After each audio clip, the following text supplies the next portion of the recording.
Эмэгтэй услыг баяр наадамд 8 давнд босч барилдсан. Тэгээ 8 давнд барилдсан бөхөөс маань одоо сэргээшийн төлөв бодис илэрсэн учраас намайг одоо 8 давсан тооцож өнөөдрөөс үлэмж бадрах чимгээ одоо нөхөж авлаа. Тэгэхдээ цаашдаа энэ Монголын үндэсний өв соёл маань энэ бүх маань одоо ёс бус зүйлээр одоо бити сэвтээсэй л гэж хүсэж байна да.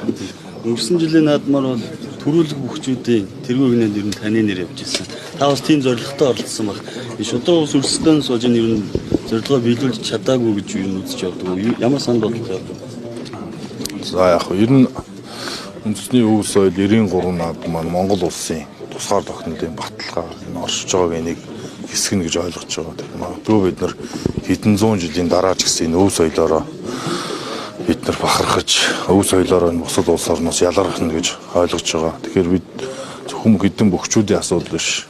Монголын ард түмэн бөхчүүд бүгдээрээ энэ сайхан өв соёлоо хайрлаж дээдлж одоо энэ үнд зүйлээ хамгаалж яваасаа хойш үедээ бас цэвэр ариун сайхнаар нь сүлээлгэж өгсөөл гэж хүсэж байна. Одоо үндэсний баяр наадам зохион байгуулах комиссийн одоо буруу үйл ажиллагаанд шиг хариуцлагагүй алдаанаас бөхчүүд энэ одоо юу гэх юм альбертээс хандаж ингэж одоо эрхээ асуулах нь багасгах юм үйл явдал болж ил та эдгээр байгууллагууд ер нь үйл ажиллагаанд ямар үнэлт өгөх вэ? Манайд одоо үндэсний баяр наадам зохион байгуулах комиссийн үйл ажиллагаа тэр сэтгэл хангалуун байдаг вэ? Яг